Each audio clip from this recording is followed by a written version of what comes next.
ಕರ್ನಾಟಕ ಈ ದಿನಗೆ ಸ್ವಾಗತ. ನಾನು ತುಳಸಿ ಹರೀಶ್. ಇದೀಗ ಈ ಕ್ಷಣದ ಹೆಡ್ಲೈನ್ಸ್. ರಾಜ್ಯದಲ್ಲಿ ಜೆಡಿಎಸ್ ಬಿಜೆಪಿ ದೋಸ್ತಿ, ಹಾಸನದಲ್ಲಿ ನಿಲ್ಲದ ಕುಸ್ತಿ. ಸೊಸೈಟಿ ಎಲೆಕ್ಷನ್ಗೆ ಹೊರಟಿದ್ದ ಸದಸ್ಯರ ಮೇಲೆ ಬಿಜೆಪಿ ಮುಖಂಡರಿಂದ ಅಟ್ಯಾಕ್, ನ್ಯಾಯಕ್ಕೆ ಆಗ್ರಹ. ಹಾಸನದಲ್ಲಿ ಎಲೆಕ್ಟ್ರಾನಿಕ್ ತ್ಯಾಜ್ಯ ಸಂಗ್ರಹಣಾ ಕೇಂದ್ರ ಉದ್ಘಾಟನೆ, ನಗರವನ್ನ ತ್ಯಾಜ್ಯ ಮುಕ್ತವನ್ನಾಗಿಸಲು ನಿವಾಸಿಗಳು ಸಹಕರಿಸಿ. ಶಾಸಕ ಸ್ವರೂಪ್ ಪ್ರಕಾಶ್ ಮನವಿ. ಮುಂದುವರೆದ ಕಾಡಾನೆಗಳ ಉಪಟಳ, ಆನೆ ದಾಳಿಗೆ ಕಾಫಿ ಗಿಡಗಳು ಧ್ವಂಸ. ಬೇಲೂರು ತಾಲೂಕಿನ ಚಿಕ್ಕನಹಳ್ಳಿ ಗ್ರಾಮದಲ್ಲಿ ಘಟನೆ.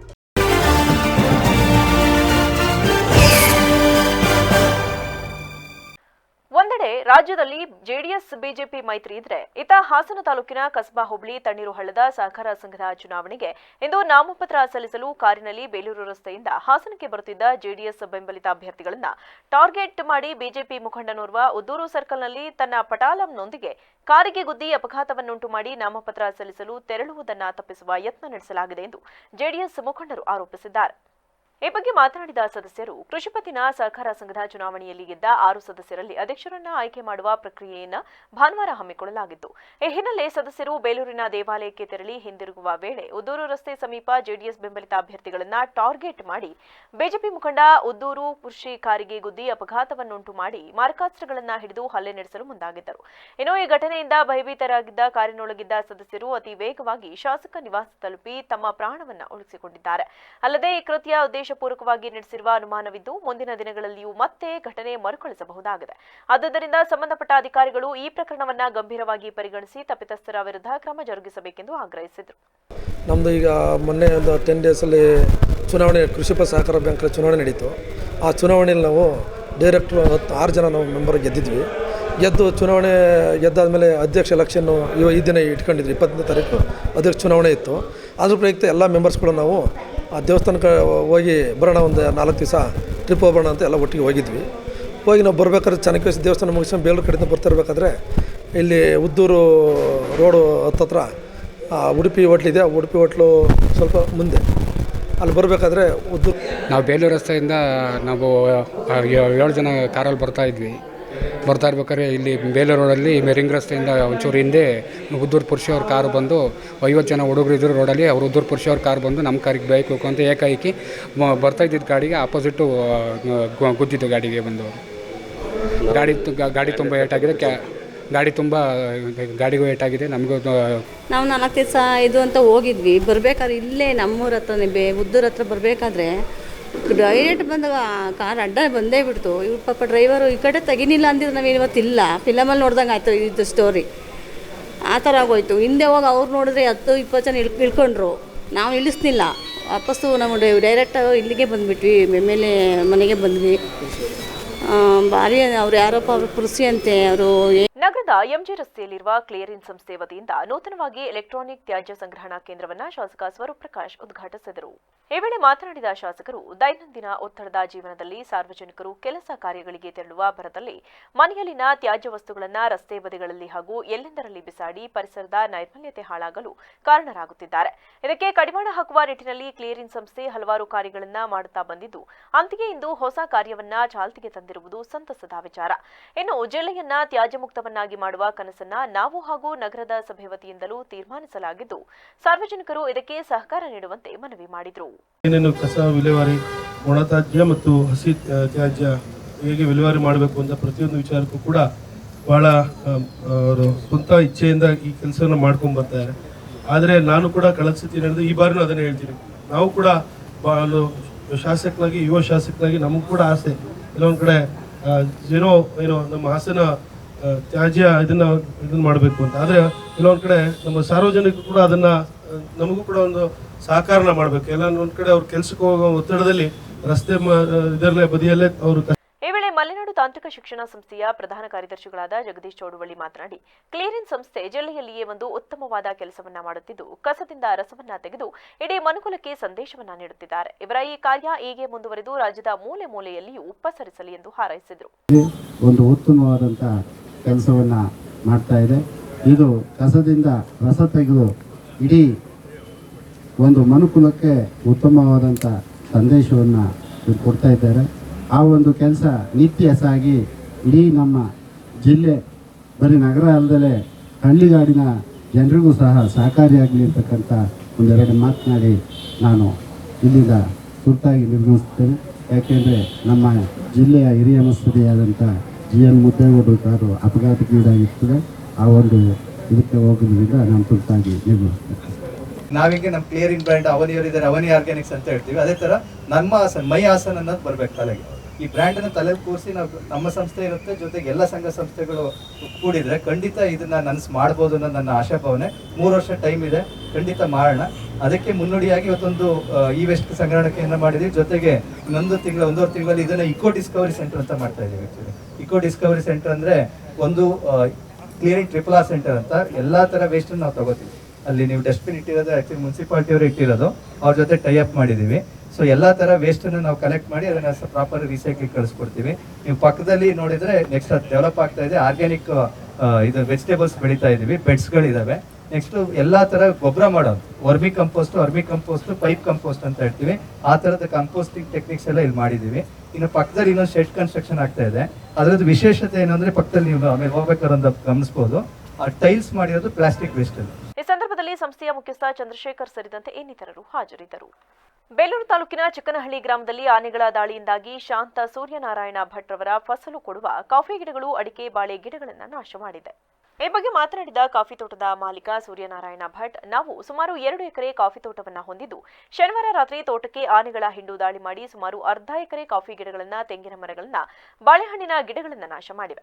ಇದರಿಂದ ಸುಮಾರು 30 ರಿಂದ 40 ಸಾವಿರ ಅಂದಾಜಿನ ಬೆಳೆಗಳು ನಾಶವಾಗಿದ್ದು, ಸರ್ಕಾರ ಇತ್ತ ಗಮನ ಹರಿಸಿ ಬೆಳೆ ನಾಶಕ್ಕೆ ಪರಿಹಾರ ಒದಗಿಸುವುದರ ಜೊತೆಗೆ ಕಾಡಾನೆಗಳ ಹಾವಳಿಗೆ ಕಡಿವಾಣ ಹಾಕಲು ಕ್ರಮ ತೆಗೆದುಕೊಳ್ಳಬೇಕೆಂದು ಮನವಿ ಮಾಡಿದರು. ನಗರದ ರಿಂಗ್ ರಸ್ತೆಯಲ್ಲಿರುವ ಪುಷ್ಪಗಿರಿ ಬಡಾವಣೆಯಲ್ಲಿಂದು ಕನಕಪತ್ತಿನ ಸಹಕಾರ ಸಂಘದ ನೂತನ ಕಟ್ಟಡದ ಶಂಕುಸ್ಥಾಪನೆ ಜರುಗಿತು. ಕನಕಪತ್ತಿನ ಸಹಕಾರ ಸಂಘದ ನಿರ್ದೇಶಕರಾದ ಗೀತಾ ತಾರೇಶ್ ದಂಪತಿಗಳು ಶಂಕುಸ್ಥಾಪನೆ ಪೂಜಾ ಕಾರ್ಯಕ್ರಮ ನೆರವೇರಿಸಿದರು. ಈ ಸಂದರ್ಭದಲ್ಲಿ ಕಾರ್ಯಕ್ರಮವನ್ನು ಉದ್ದೇಶಿಸಿ ಕರ್ನಾಟಕ ಸರ್ಕಾರದ ದೇವರಾಜ ಅರಸು ನಿಗಮದ ವ್ಯವಸ್ಥಾಪಕ ನಿರ್ದೇಶಕರಾದ ಕಾಂತರಾಜು MD ಮಾತನಾಡಿ, ಕಳೆದ 8 ವರ್ಷಗಳಿಂದ ಕುರುಬ ಸಮಾಜದ ಯುವಕರು ಎಲ್ಲಾ ಹಿರಿಯರೊಂದಿಗೆ ಸೇರಿ ಸಂಘವನ್ನ ಉತ್ತಮ ರೀತಿಯಲ್ಲಿ ನಡೆಸಿಕೊಂಡು ಬರುತ್ತಿದ್ದು, ಸುಮಾರು 2 ಕೋಟಿ ರು ಹಣಕಾಸು ವ್ಯವಹಾರ ಸಂಘದಲ್ಲಿ ಜರುಗಿದೆ. ಇನ್ನು ಜಿಲ್ಲೆಯ ಅನೇಕ ನಾಯಕರ ಸಹಕಾರದಿಂದ ಒಂದು ನಿವೇಶನ ದೊರೆತಿದ್ದು, ಇಂದು ಅಲ್ಲಿ ನೂತನ ಕಟ್ಟಡದ ಶಂಕುಸ್ಥಾಪನೆ ನಡೆಸಲಾಗಿದೆ. ಮುಂದಿನ ದಿನಗಳಲ್ಲಿ ಸಂಘದ ಸದಸ್ಯರು ಹಾಗೂ ಸಾರ್ವಜನಿಕರು ಒಟ್ಟುಗೂಡಿ ಸಂಘದಲ್ಲಿ ನಡೆಯುವ ಕಾರ್ಯಗಳಿಗೆ ಸಹಕಾರ ನೀಡುವಂತೆ ಮನವಿ ಮಾಡಿದರು. ನಮ್ಮ ಕುರುಬ ಸಮಾಜದ ವತಿಯಿಂದ ಎಲ್ಲ ಕುರುಬ ಯುವಕರು, ಮುಖ್ಯವಾಗಿ ಹಿರಿಯರ ಜೊತೆ ಸೇರಿಕೊಂಡು ಇವತ್ತು ಸುಮಾರು 3-4 ವರ್ಷದಿಂದ ಈ ಸಂಸ್ಥೆನ 8 ವರ್ಷದಿಂದ ಈ ಒಂದು ಪತ್ತಿನ ಸಹಕಾರ ಸಂಘನ ನಡೆಸ್ಕೊಂಡು ಬಂದಿದ್ದಾರೆ. ಸುಮಾರು 2 ರಿಂದ 3 ಕೋಟಿ ರೂಪಾಯಿ ಹಣಕಾಸಿನ ವಹಿವಾಟು ನಡೆಸಿದ್ದಾರೆ.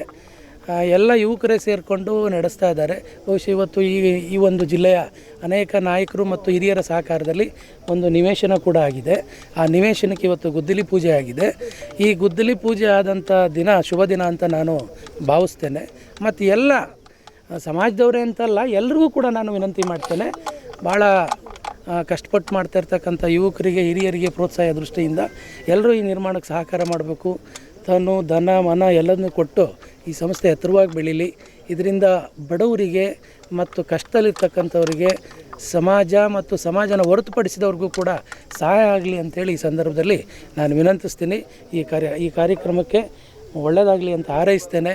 ಮತ್ತು ಈ ಅಧ್ಯಕ್ಷರು ಸನ್ಮಾನ್ಯ ಸಂತೋಷ್ ಅವರು ಮತ್ತು ತಾರೇಶು, ಹಾಗೆಯೇ ಲಿಂಗರಾಜು, ಭಾಳ ಜನ ಪಾಪ ನಾನು ಮೊನ್ನೆ ಬಂದಿದ್ದರು, ಬಂದು ಹೇಳಿದ್ದಾರೆ.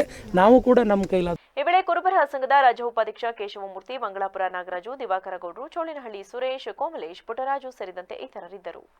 ಪ್ರಾಥಮಿಕ ಇಲಾಖೆ ವತಿಯಿಂದ ಆಯೋಜಿಸಲಾಗಿರುವ ಸಂಚಾರಿ ಆರೋಗ್ಯ ಘಟಕದ ಆರಂಭಕ್ಕೆ ಶನಿವಾರ ನಗರದ ಜಿಲ್ಲಾಧಿಕಾರಿ ಕಚೇರಿ ಆವರಣದಲ್ಲಿ ಸಂಸದ ಶ್ರೇಯಸ್ ಪಟೇಲ್ ಚಾಲನೆ ನೀಡಿದರು.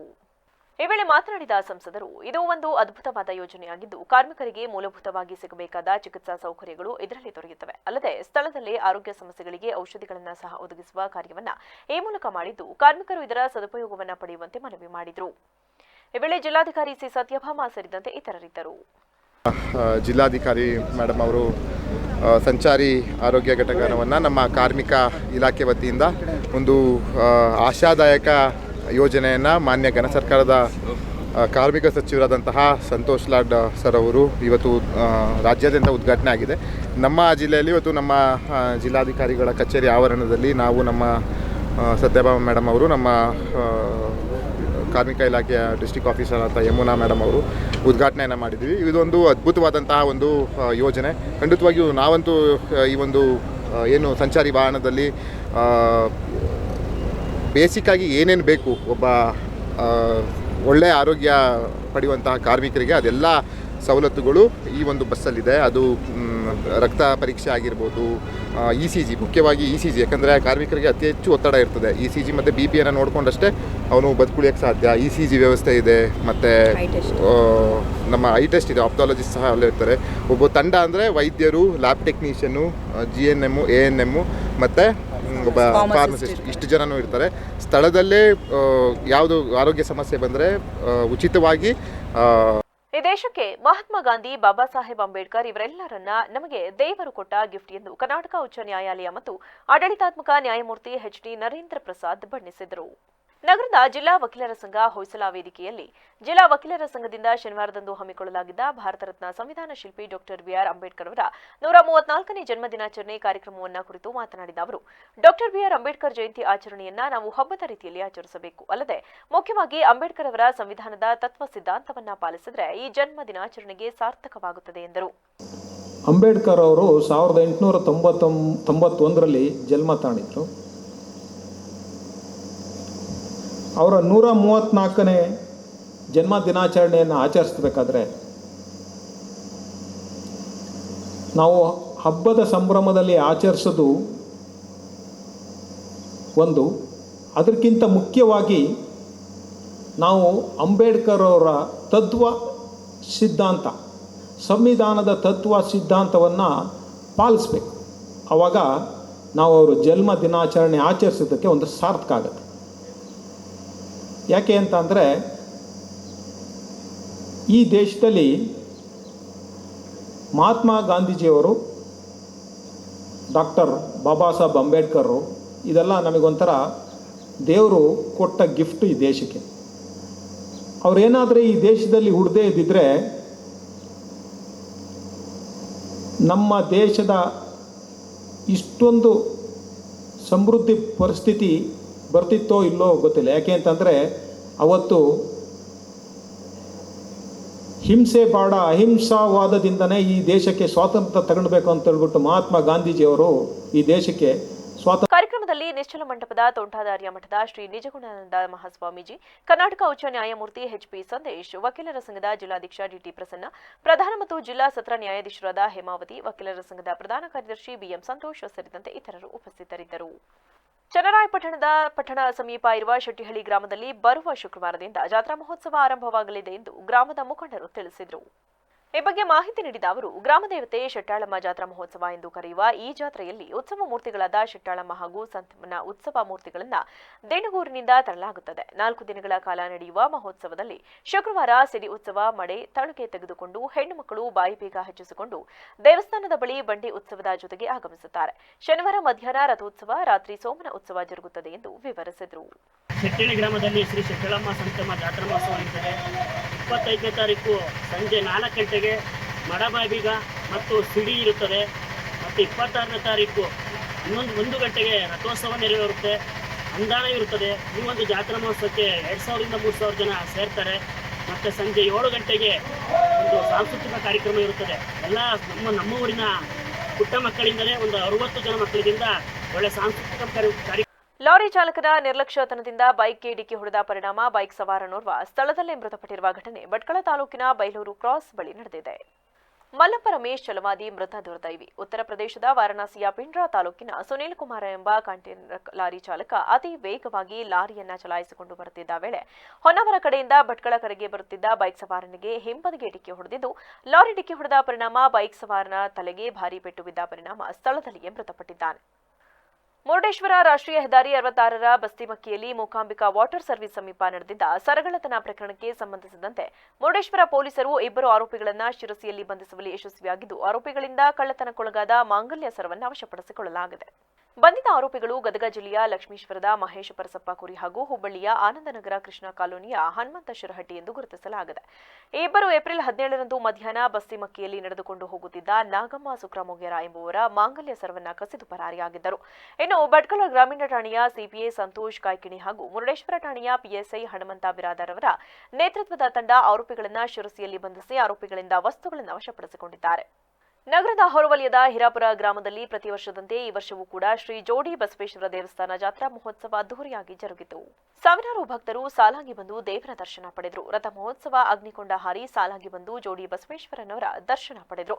ಇನ್ನು ಜಾತ್ರಾ ಮಹೋತ್ಸವದಲ್ಲಿ ಪಲ್ಲಕ್ಕಿ ಮಹೋತ್ಸವ, ನಂದಿಕೋಲು, ಕುಂಭಮೇಳ, ಭಜನೆ ಸೇರಿದಂತೆ ಇತರೆ ಸಾಂಸ್ಕೃತಿಕ ಕಾರ್ಯಕ್ರಮಗಳು ಜರುಗಿದವು. ಇದೀಗ ಸಂಕ್ಷಿಪ್ತ ಸುದ್ದಿಗಳು. ಶ್ರೀ ಆದಿಶಕ್ತಿ ದೇವಿರಮ್ಮನವರ ಸುಗ್ಗಿ ಮಹೋತ್ಸವವು ಅರೆಕೆರೆಯಲ್ಲಿ ಸಾವಿರಾರು ಭಕ್ತಾದಿಗಳ ಸಮ್ಮುಖದಲ್ಲಿ ಸಡಗರದಿಂದ ನಡೆಯಿತು. ಈ ದೇವತಾ ಕಾರ್ಯದಲ್ಲಿ ಸ್ಥಳೀಯ ಭಕ್ತರು ಮಾತ್ರವಲ್ಲದೆ ನೆರೆಹೊರೆಯ ಗ್ರಾಮಸ್ಥರು ಕೂಡ ಉತ್ಸಾಹದಿಂದ ಭಾಗವಹಿಸಿದ್ದರು. ಮಲೆನಾಡಿನ ಸಾಂಸ್ಕೃತಿಕ ಸಂಪ್ರದಾಯವನ್ನ ಎತ್ತಿ ಹಿಡಿಯುವ ಈ ಸುಗ್ಗಿ ಹಬ್ಬವು ಎಲ್ಲರ ಮನಸ್ಸನ್ನ ಸೆಳೆಯಿತು. ಕೆಂಡೋತ್ಸವದಲ್ಲಿ ಕೊಂಡ ಹಾಯುವಾಗ ಆಯತಪ್ಪಿ ಬಿದ್ದು ಇಬ್ಬರು ಗಾಯಗೊಂಡ ಘಟನೆ ಚಾಮರಾಜನಗರ ಜಿಲ್ಲೆಯ ಕೊಳ್ಳೇಗಾಲ ತಾಲೂಕಿನ ಅರೆಪಾಳ್ಯ ಗ್ರಾಮದಲ್ಲಿ ನಡೆದಿದೆ. ಗ್ರಾಮದ ಶ್ರೀ ಮಹದೇಶ್ವರ ಸ್ವಾಮಿ ದೇವಸ್ಥಾನದಲ್ಲಿ ನಡೆದ ಕೆಂಡೋತ್ಸವದ ವೇಳೆ ಈ ಅವಘಡ ನಡೆದಿದೆ. ಪಾಪಣ್ಣ ಹಾಗೂ ಯೋಗೇಶ್ ಆಯತಪ್ಪಿ ಬಿದ್ದು ಕೈಕಾಲಿಗೆ ಸುಟ್ಟ ಗಾಯಗಳಾಗಿ ಆಸ್ಪತ್ರೆಗೆ ದಾಖಲಾಗಿದ್ದು ಸದ್ಯ ಇಬ್ಬರು ಪ್ರಾಣಾಪಾಯದಿಂದ ಪಾರಾಗಿದ್ದಾರೆ. ಕೊನೆಯಲ್ಲಿ ಮತ್ತೊಮ್ಮೆ ಹೆಡ್ಲೈನ್ಸ್. ರಾಜ್ಯದಲ್ಲಿ ಜೆಡಿಎಸ್ ಬಿಜೆಪಿ ದೋಸ್ತಿ, ಹಾಸನದಲ್ಲಿ ನಿಲ್ಲದ ಕುಸ್ತಿ. ಸೊಸೈಟಿ ಎಲೆಕ್ಷನ್ಗೆ ಹೊರಟಿದ್ದ ಸದಸ್ಯರ ಮೇಲೆ ಬಿಜೆಪಿ ಮುಖಂಡರಿಂದ ಅಟ್ಯಾಕ್, ನ್ಯಾಯಕ್ಕೆ ಆಗ್ರಹ. ಹಾಸನದಲ್ಲಿ ಎಲೆಕ್ಟ್ರಾನಿಕ್ ತ್ಯಾಜ್ಯ ಸಂಗ್ರಹಣಾ ಕೇಂದ್ರ ಉದ್ಘಾಟನೆ, ನಗರವನ್ನ ತ್ಯಾಜ್ಯ ಮುಕ್ತವನ್ನಾಗಿಸಲು ನಿವಾಸಿಗಳು ಸಹಕರಿಸಿ. ಶಾಸಕ ಸ್ವರೂಪ್ ಪ್ರಕಾಶ್ ಮನವಿ. ಮುಂದುವರೆದ ಕಾಡಾನೆಗಳ ಉಪಟಳ, ಆನೆ ದಾಳಿಗೆ ಕಾಫಿ ಗಿಡಗಳು ಧ್ವಂಸ. ಬೇಲೂರು ತಾಲೂಕಿನ ಚಿಕ್ಕನಹಳ್ಳಿ ಗ್ರಾಮದಲ್ಲಿ ಘಟನೆ. ಕ್ಷಣ ಕ್ಷಣದ ಸುದ್ದಿಗಾಗಿ ನೋಡ್ತಾ ಇರಿ ವಿವಿಸಿ ಟಿವಿ. ಇದು ಜನರ ಧ್ವನಿ, ಸತ್ಯದ ಕಡೆ ನಮ್ಮ ನಡೆ.